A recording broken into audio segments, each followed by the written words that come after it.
नमस्कार दोस्तों, स्वागत है आपका इस हमारे द हिंदू और दैनिक जागरण के जो न्यूज़ एडिटोरियल है। ठीक है, इसके अंदर हम जो एडिटोरियल यानी संपादकीय देखेंगे जो द हिंदू और दैनिक जागरण के अंदर आए हैं। ठीक है, तो ये हमारा आज 1 सितंबर है।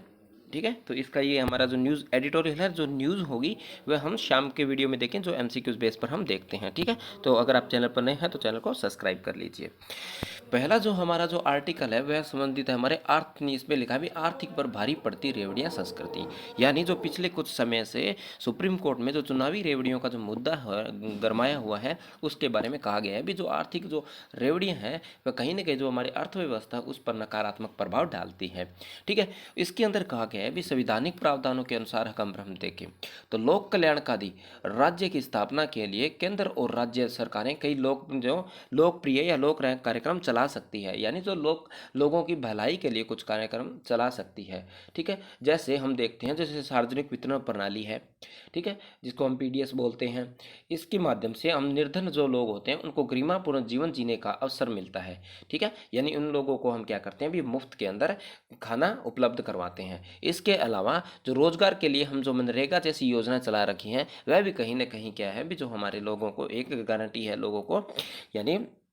जो रोजगार की गारंटी उपलब्ध करवाता है। ठीक है, इसी के साथ संचालित कई कार्यक्रम हैं जो इस प्रकार के कार्यक्रम हैं जो लोगों को ज़रूरत है उन कार्यक्रमों की। ठीक है, एक इसके अंदर कहा है जैसे हाल ही में जैसे आम आदमी पार्टी है उन्होंने पंजाब के अंदर जैसे 1,000 रुपये जो महिलाएं हैं वयस्क महिलाएं उनको 1,000 रुपये प्रति महीना भत्ते देने की बात कही गई है और 300 रुपये यूनिट फ्री में बिजली की बात कही गई है। ठीक है, भी उनको हम 300 यूनिट फ्री में बिजली उपलब्ध करवाएंगे। ठीक है, तो अब हम देख लेते हैं जैसे इस प्रकार के जो मुफ्त उपहार होते हैं कहीं ना कहीं हमारी जो अर्थव्यवस्था होती है उस पर क्या करते हैं, नकारात्मक प्रभाव डालते हैं। ठीक है, और इससे क्या होता है हमारे देश के ऊपर आर्थिक रूप से बोझ भी बढ़ता है। ठीक है, एक इसके अंदर कहा गया है जो दल बदल प्रति जो जन प्रतिनिधि अधिनियम 1951 की जो धारा 123 है में अस्पष्टता का लाभ लेने के लिए, यानी उसकी परिभाषा अस्पष्ट नहीं है। उसके अंदर ये नहीं बताया गया है भी कौन सी चीज़ है वो कल्याणकारी और कौन सी चीज़ है वो लोक लुभावन की पर चीज़ है, यानी कौन सी चीज़ उपहार है और कौन सी चीज़ है लोक कल्याण के लिए उपयोग की जाती है। ठीक है, इसके अंदर एक जिक्र किया गया है जो जैसे कि हमें जो इस तरह के जो राजनीतिक दल होते हैं वह मुफ्त में कोई चीज़ बांटने से पहले जो राजकोषीय उत्तरदायित्व बजट प्रबंधन की समीक्षा करनी आवश्यक है। ठीक है, जो राजकोषीय उत्तरदायित्व बजट प्रबंधन जो अधिनियम है जो एक्ट है उसके अंदर वर्ष 2023 तक केंद्र सरकार के लिए ऋण जीडीपी का जीडीपी के अनुपात में 60% का उसने लक्ष्य रखा है, जिसमें 40% जो केंद्र के लिए और 20% राज्यों के लिए ऋण की सीमा निर्धारित कर दी गई है। परंतु स्थिति इसके अभी अब वर्तमान में देखें तो स्थिति इसकी हमारी विपरीत है। कैसे भी, अगर हम केवल पंजाब राज्य की बात करते हैं तो पंजाब राज्य का कम से कम 53% तक का ऋण है। ठीक है, जबकि हम उसके अलावा जैसे राजस्थान है, बंगाल है, केरल है, आंध्र प्रदेश है और वो ऋण जीडीपी का जब अनुपात देखते हैं तो वह लगभग 40% के आसपास है। जैसे ठीक है, 40% आसपास इनका ऋण अनुपात है, जबकि जो एफआरमीएम एक्ट है उसमें इसको कहा गया है भी ये आपको 20% ही रखना है राज्य को और 40% रखना है आपको केंद्र को। ठीक है, इसके अलावा इसके अंदर कहा गया है जो हम जो सब्सिडीज़ वगैरह प्रदान कराते हैं, ठीक है, जो सरकार सब्सिडीज़ देती हैं वो भी कहीं ना कहीं हम रेवड़ियों हैं, यानी ये लोक लुभावनी सब्सिडियां हैं या फिर सच में उन लोगों को इस सब्सिडी की आवश्यकता है। ठीक है, इसके बारे में कहा गया भी उस दशा को सुधारने के लिए अर्थव्यवस्था की मांग को बढ़ाए। वैसे हम क्या है भी सब्सिडीज़ का उपयोग अर्थव्यवस्था में गरीब तबकों को सस्ती वस्तुएं उपलब्ध करवाने या फिर जो जिस ज़रूरतमंद लोगों को वस्तु पहुंचाने के लिए या अर्थव्यवस्था में मांग बनाए रखने के लिए भी हम इस प्रकार के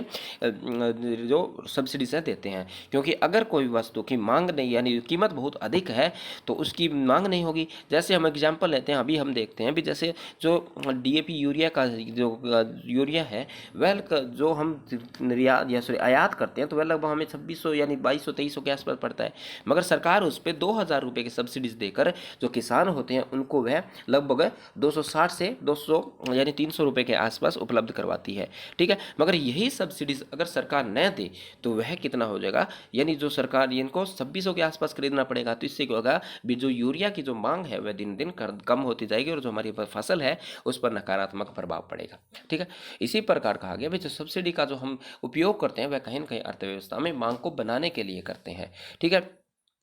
फिर उसके अंदर एक बात कही कि यदि कोई राजनीतिक दल जो लोक लुभावन वादे करता है तो उसे जनता को बताना होगा कि वह धन की व्यवस्था कहाँ से करेगा। ठीक है, इस प्रकार की ये इसके अंदर बात कही गई है। और साथ ही चुनाव आयोग को भी इसके लिए अधिक शक्ति देने की बात कही गई, भी चुनाव आयोग को भी ज़्यादा शक्ति दी जानी चाहिए। ठीक है,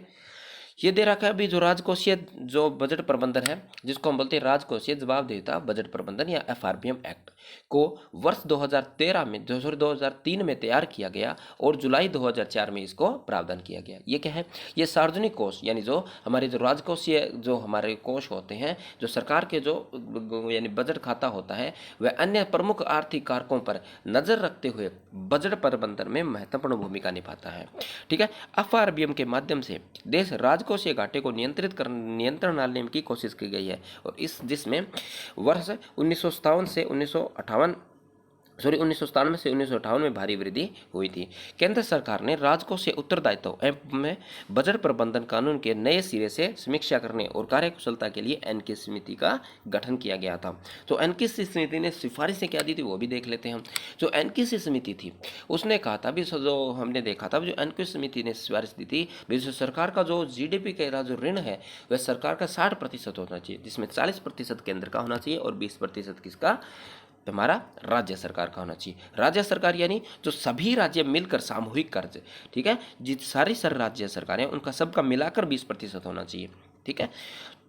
अगला कहा गया है राष्ट्रीय सुरक्षा के समक्ष खतरा होने और जैसे युद्ध जैसी स्थिति हो जाती है, जैसे कोरोना जैसी महामारी आई है, या फिर राष्ट्रीय स्तर पर कोई आपदा आ चुकी गई है, या खेती बर्बादी हो गई, यानी जो कि हमारी जो कृषि है वह नुकसानदायक हो गया, तो ऐसे चक्कर में हम क्या ऐसी स्थिति में हम राजकोषीय का जो हमारा जो एक्ट है उसके अंदर बदलाव या संशोधन कर सकते हैं। और राजकोषीय घाटा में सालाना कितना 2.3% की कटौती करने को कहा गया है, यानी जो हमारा राजस्व घाटा है उसके अंदर हर साल कम से कम कितना 0.2% की प्रतिशत की कमी हमें करनी है। ठीक है, अगला जो हमारा जो आर्टिकल है ये शायद आपको सही से नहीं दिख रहा होगा, मैं आपको बोल के बताता हूँ क्या है। यूरोप और चीन में सूखे से निकले चेतावनी, यानी इसके अंदर कहा गया है भी इन जो ब्रिटेन है, फ्रांस है, जो इटली है, इन देशों में क्या है भी सूखे की परिस्थिति बन चुकी है, जैसे सूखे की भयानक जैसे चीन में इसके अंदर शामिल है। इसके अंदर कहा गया है भी कहीं ना कहीं इस जो सूखे के कारण क्या है भी जो बिजली उत्पादन में दिक्कत हो रही है, यानी जो हमारे जो बांध बनाए गए हैं बिजली बनाने के लिए, तो उनका क्या है सही से उपयोग नहीं होता, क्योंकि पानी का स्टोर अधिक नहीं हो पाता है, तो जिसकी वजह से क्या होता है अभी जो हमारे जो पानी के नीचे जो टरबाइन होते हैं वह टरबाइन नहीं चल पाते हैं, जिससे हमारी जो बिजली की उत्पादकता है वह क्या होती है निरंतर कम होती जा रही है। इसी के अंदर एक बात क्या है भी जो रूस और यूक्रेन का जो युद्ध चल रहा था, ठीक है, वह भी कहीं ना कहीं क्या करता था इस चीज़ को प्रभावित करता है। ठीक है, जिसके कारण क्या होता है मांग प्रभावित होगी, वहाँ से क्या अभी कच्चे तेल और जैसे गैस की यानी जो उपलब्धता हमारे पास नहीं होगी, तो जिसके कारण भी हम क्या है बिजली का उत्पादन नहीं कर सकते हैं। अगर इसके अंदर कहा गया भाई जो जुलाई से चीन को प्रमुख नदी जो एक है योतोंग नदी है इसकी जुलाई में, ठीक है, उसका जल स्तर काफ़ी कम हुआ है। कौन सी योतोंजे नदी है जो चीन की एक प्रमुख नदी है, उसकी जो जल स्तर है वह भी काफ़ी कम हुआ है। ठीक है, जिसके कारण जो बिजली का संकट उत्पन्न हो गया, जिससे कि वहाँ की जो दुकानें हैं या शॉपिंग मॉल्स हैं उनमें भी काफ़ी दिक्कतें हो रही हैं और वह भी कहीं ना कहीं बंद करने पड़े हैं। ठीक है, इसमें एक कहा गया अभी इस जो अब बिजली के लिए क्या कहते हैं हम कृत्रिम रूप से जो जिसको हम क्या कहते हैं एक यानी क्लाउड सीडिंग तकनीक कहते हैं। क्लाउड सीडिंग तकनीक में क्या होता है, इसमें क्या करते हैं हम भी जो हमारा जो आसमान होते हैं जो बादल होते हैं उन पर हम सिल्वर आयोडाइड गैस का छिड़काव करके, ठीक है, जिसमें यह इस साइड दे रखा है जिसमें सिल्वर आयोडाइड गैस का हम क्या करते हैं उस पर छिड़काव कर बादलों को संघन कर लेते हैं, यानी बादलों को इकट्ठा करके वहाँ से बारिश हमने बरसाई जा सकती है। और कहीं ना कहीं हम इस प्रकार की जो तकनीक है उसका उपयोग कहीं ना कहीं हम कह सकते हैं भी हमें यानी एक प्राकृतिक आपदा के रूप में भी कर सकते हैं। जैसे इसमें अंदर कहा गया है भी जो हमारा जो 2017 के अंदर जो हमारा जो हमारे जो केदारनाथ के अंदर जो बाढ़ आई थी, ठीक है, उसके अंदर भी कहीं ना कहीं ऐसे ही परिवर्तन की बातें कही गई थी। ठीक है, मगर ये कितना सत्य है इसके बारे में हम कुछ नहीं कह सकते हैं। इसके अंदर एक कहा है क्योंकि सूखा इलाके बादलों का जाना, यानी कि इससे कमी क्या होता है क्योंकि जहाँ पर सूखे इलाके होंगे वहाँ पे बादल भी कम होंगे। अगर बादल कम होंगे तो हमारी जो सिल्वर आयोडाइड गैस है या जिसको हम बोलते हैं कार्बन का जो एक यानी कहते हैं ठोस कार्बन होता है, तो उसका भी कोई ज़्यादा उपयोग नहीं होगा, क्योंकि बादल ही नहीं होंगे तो किस प्रकार की बारिश हम कर पाएंगे। इसके अंदर एक कहा गया है कि जो ब्रिटिश जो क्या अब आपातकाल की बात कही गई है, यानी जो हम कहते हैं अभी जो मौसमी आपातकाल है या जलवायु आपातकाल है, इसके अंदर कहा गया जो ब्रिटिश का जो कोलंबिया का लिटन गांव है वो यानी तापमान का करीब 49% डिग्री सेल्सियस तक दर्ज किया गया है। ठीक है, यहाँ का जो तापमान है वह भी काफ़ी बढ़ा गया है, क्योंकि यानी पिछले साल जो अमेरिका कनाडा था वो अभी कहाँ पर अभी सूखी यानी गर्मी की जैसी स्थिति पैदा हो गई थी। ठीक है, वह कारण किसका था, यानी वह जो गर्मी आई थी वह किसके कारण आई थी, वह आई थी जो गर्म जलधाराएं चली थी, जिसके कारण क्या है वहाँ का तापमान बढ़ गया था। ठीक है,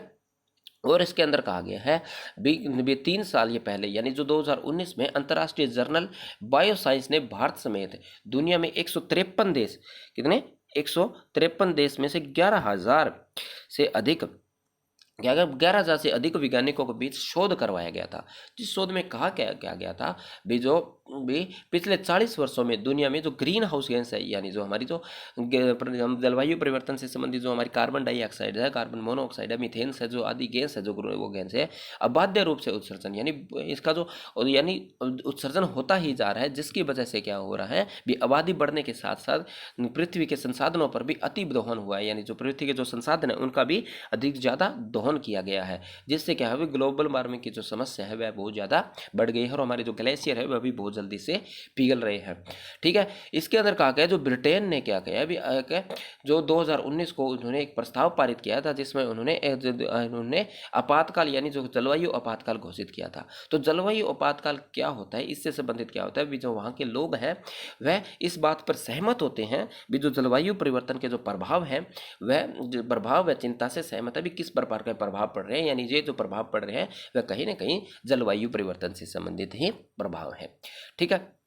इसमें कहा गया है भी देश में हर पर्यावरण सुधार के लक्ष्य के प्रति अपनी प्रतिबद्धता को दर्शाए भी, यानी इसमें यह बात कहा गया भी ये जरूरी नहीं है भी एक भी ही देश करे, प्रत्येक देश को पर्यावरण से संबंधित अपनी जो लक्ष्य हैं उनको निर्धारित करना चाहिए और उन लक्ष्यों को ईमानदारी के साथ उनको आगे बढ़ना चाहिए ताकि हम उनका पालन कर पाएँ। जैसे भारत ने भी कहा है भी हम क्या करें 2030 तक जो कार्बन उत्सर्जन का मौजूदा जो हमारी कार्बन उत्सर्जन है उसका हम 1/3% की कमी करेंगे। ठीक है, मगर हम जैसे जो कोयले से चलने वाले हमारे संयंत्र है जिससे कार्बन का उत्सर्जन सबसे अधिक होता है उसको हम नियंत्रित करेंगे और उस पर जो हमारी निर्भरता है उसको हम कम करेंगे। ठीक है, एक इसके अंदर बात कही गई है भी 2017 के अंदर, ठीक है, 2017 के अंदर एक संवर्धन में भी मिली है जिसमें कहा गया है भी जलवायु परिवर्तन से 47% भारतीय खतरा यानी यानी वो कहते हैं हमें भी बाढ़ का खतरा माने जाते हैं, यानी जो जलवायु परिवर्तन से क्या है जो बाढ़ जैसी स्थिति है उस पर भी खतरा मंडरा रहा है। ठीक है, एक इसके अंदर CPCI, ठीक है, जो ये हमारी जो CPCI जिसको जलवायु परिवर्तन प्रदर्शन सूचकांक की रैंकिंग की भी बात की है, जिसमें अमेरिका का स्थान काफ़ी अच्छा नहीं है। अगर हम इसमें अच्छे वो बात करें, अगर अच्छे प्रदर्शन की अगर बात करें तो इसमें स्वीडन है वह 4थे स्थान पर है, डेनमार्क 5वें स्थान पर और भारत 9वें स्थान पर है, जबकि अमेरिका का कुछ इसके अंदर खास प्रदर्शन नहीं रहा है। ठीक है, तो हम इस चीज़ से कह सकते हैं भी जो जलवायु परिवर्तन को अगर कंट्रोल नहीं किया गया है तो आने वाले समय में इस सूखे जैसी बाढ़ जैसी ग्लेशियर पिघलने जैसी काफ़ी आपदाओं का हमें सामना करना पड़ सकता है। ठीक है, तो यही आर्टिकल था। ठीक है, और एक इसके अंदर ये ऐसे आकलन कहा गया है भी सूखे और आपदाओं के कारण जिसमें लगभग यानी कहा गया भी 170 अरब डॉलर तक से ज़्यादा का नुकसान हो रहा है। ठीक, यानी आर्थिक रूप से भी हमारे लिए काफ़ी नुकसानदायक है। ठीक है, अगले जो हमारा जो आर्टिकल है वह क्या कहता है आरक्षण की समीक्षा का सवाल, यानी जो कल हमने जो न्यूज़ देखी थी जिसके अंदर क्या था भी एक याचिका दायर की गई थी भी जो भारतीय संविधान का जो भारतीय संविधान के अंदर जो 103वां संविधान संशोधन हुआ था तो जिसके अंदर जो आरक्षण की पर याचिका दायर की गई थी क्योंकि वह 50% अधिक चला गया था, तो उसी पर यह आर्टिकल है। इसमें कहा किया गया है भी जो आरक्षण है आरक्षण को दिया इसलिए गया था ताकि जो असमान लोग हैं उनको समानता दी जा सके। ठीक है, कि भी लोगों को भी समानता के रूप में कहा गया भी लोगों को समान दर्जे में यानी लोगों को समान रूप से हम यानी समानता के लिए हम जो पिछड़े लोग हैं उनको आरक्षण देके जो उच्च जाति के यानी जो उच्च वर्ग के लोग हैं उनके समक्ष लाया जा सके। ठीक है, इसके अंदर क्या है भी इसके अंदर जैसे 8 क्रीमी लेयर की बात कही गई है, जिसके अंदर कहा गया भी जो 8 लाख या उससे या कम वार्षिक आय वाले निश्चित जो लोग हैं उनके जो क्रीमी लेयर के लाने की अंदर बात कही गई थी। ठीक है, ठीक है। अब इसने के अंदर कहा भी जो आरक्षण है इसके लिए हमें एक समिति या इस पर निरीक्षण या उन्हें हमें उसकी जांच करने के लिए एक समिति का गठन करना चाहिए, ताकि हम ये देख पाएँ जो आरक्षण का जो हमारा उद्देश्य था वह कितने हद तक सफल रहा है, या हम उस पर सही तरह यानी हम जो जिस व्यवस्था के लिए आरक्षण को लेकर आए थे क्या उसी काम के लिए हमारा आरक्षण कर रहा है या नहीं कर रहा है। ठीक है, और इसके अंदर कहा है भी हम कहीं ना कहीं अब जैसे उससे भी क्या करा भी जो राजनीतिक दलों द्वारा संवर्धित जाति समूह द्वारा भी अंतर्निहित प्रक्रिया में बदल दिया है, या फिर इन्होंने जो राजनीतिक दल है उन्होंने आरक्षण को क्या कर दिया है भी अपने हिसाब से चेंज कर लिया ताकि वह वोट बैंक का एक सहारा बन पाए। ठीक है, अगला क्या है संविधान में आरक्षण की व्यवस्था मुख्य तौर पर हमने देख लिया भी भारतीय समाज में असमानता को समाप्त करने तथा निम्न पिछड़े वर्गों के जीवन स्तर में अवसर की समानता देखने के लिए आज़ादी के बाद की गई थी। ठीक है, और इसको कहा गया था जो संविधान निर्माता सभा थी जिसके अध्यक्ष कौन थे, डॉक्टर भीमराव अम्बेडकर थे। उन्होंने माना था कि आरक्षण के जरिए एक निश्चित अवधि के लिए यानी एक समय काल निर्धारित कर दिया था, जिसको हमने 10 वर्ष की समीक्षा की बात है। आरक्षण क्या है जो वह पिछड़ी जाति जब समाज के सक्षम वर्गों के समान आ जाएगी तब आरक्षण की स्थिति को क्या कर देना चाहिए, हमें समाप्त कर देना चाहिए। ठीक है, ये बात इसके अंदर कही गई थी जो दबी पिछड़ी जाति समाज के सशक्त वर्गों के समकक्ष आ जाएगी। ठीक है, और इसमें कहा भी हर 10 वर्ष पर आरक्षण से पिछड़े वाले जो अच्छे बुरे प्रभाव की समीक्षा भी की जाएगी, जो कि तथ्य के सामने आएंगे उस आधार पर विषय पर हम आरक्षण देंगे या नहीं देंगे उसकी हम बातें कहेंगे। ठीक है, एक इसके अंदर बात कही गई जो आरक्षण की समीक्षा न होने से उनके दायरे के नियंत्रण बढ़ने जाने के लिए प्रमुख कारण यही है कि आज आरक्षण जाति आधारित राजनीति वाले दलों का नेताओं के लिए तुष्टीकरण की राजनीति का एक बड़ा बाजार है, औजार बन गया है। यानी अगर हम इसकी समीक्षा नहीं करते हैं, ठीक है, तो क्या करता है भी जो आज के टाइम में राजनीतिक दल की एक यानी तुष्टीकरण की राजनीति यानी जो आरक्षण के दल पर जो वोट मांगने की जो प्रक्रिया है वह निरंतर बढ़ती जा रही है। ठीक है, तो इसकी समीक्षा हमें कितनी महत्वपूर्ण है करने के लिए यह बात कही गई है। और ये हमने देख लिया अभी 1992 में सर्वोच्च न्यायालय ने क्रीमी लेयर शब्द का प्रयोग किया था, जिसके अंदर कहा था अभी जो अन्य पिछड़ा वर्ग आयोग से संबंधित जो उच्च परिवार के बच्चे हैं या जो परिवार है उनको आरक्षण जैसी सुविधा का लाभ न मिले। और कहीं ना कहीं जो राजनीतिक दल हैं वह भी इस क्रीमी लेयर का भी क्या कर रहे हैं, विरोध कर रहे हैं। ठीक है, तो हम देख सकते हैं जो आरक्षण जैसे मुद्दे पर सवाल बन सकता है, तो हम कह सकते हैं भी जो आरक्षण है उसकी हमें यानी सिरे से अभी हमें उसकी जांच करवाने की आवश्यकता है, ताकि हम ये देख पाएँ जो आरक्षण का जरा मूल लक्ष्य था क्या आरक्षण की व्यवस्था उसको पार कर पा रही है या नहीं। ठीक है, ये हमने कल देखा था कि अभी वर्ष 2019 में 103वां संविधान संशोधन के माध्यम से जो अनुच्छेद के 15 और 16 में संशोधन किया गया था, और संशोधन के माध्यम से ठीक है जो अन्य पिछड़ा वर्ग आयोग को 10% आरक्षण की बात है कही गई थी। ठीक है, अगला जो आर्टिकल्स है वह क्या कहता है भी बहुमूल्य जीवन को समझने का मोल। ठीक है, जो हमारा जीवन है उसमें क्या गया अभी जो इसमें आत्महत्या की बात की गई है, जो जो जो लोग आत्महत्या करते हैं उससे बारे में इसमें कहा भी जो 10 सितंबर को वर्ल्ड जिसको बोलते हैं सुसाइड प्रिवेंशन डे बनाया जाएगा। ठीक है, तो इसके अंदर कहा गया है भी जो इसको बनाया गया था भी जो आत्महत्या को हमें रोक पाएँ। लेकिन अगर हम आज के जो हमारी जो नेशनल क्राइम रिकॉर्ड ब्यूरो की जो रिपोर्ट है उसके अगर आधार पर हम देखें तो 2020 में आत्महत्या के कुल 153 मामले आए हैं। ठीक है, कितने 1,53,052 मामले दर्ज किए गए, जबकि 2021 के अगर देखें तो 1,64,033 मामले दर्ज किए गए हैं। ठीक है, तो ये महाराष्ट्र है वैसे आत्महत्या में सर्वाधिक मामला है। तो आत्महत्या का जो मूल कारण माना जाता है वह डिप्रेशन से गुजर रहे व्यक्तियों ही आत्महत्या की ओर रास्ता चुनते हैं। ठीक है, जिसमें हम क्या कहते हैं जिसके अकेलेपन है, करियर से ज़बरदस्त जिसको कैरियर में ज़बरदस्त प्रतिस्पर्धा मिलती है, आज जिस प्रकार की में जो प्रतिस्पर्धा है, प्रेम में विफलता, बीमारियाँ, उम्मीदवारों के मुताबिक नतीजे न मिलना और घर का नकारात्मक माहौल भी कहीं न कहीं आत्महत्या की बात करता है। अगर हम भारतीय संवैधानिक तौर की बात करें तो आत्महत्या को संविधान में किसी भी प्रकार का यानी संरक्षण नहीं दिया गया है, क्योंकि हम कहते हैं भी जो आत्महत्या है वह कहीं ना कहीं इंसान को सुधारने की बात कहता है, यानी कहीं ना कहीं अकेलेपन होता है उसके बीच में क्या आते हैं उसमें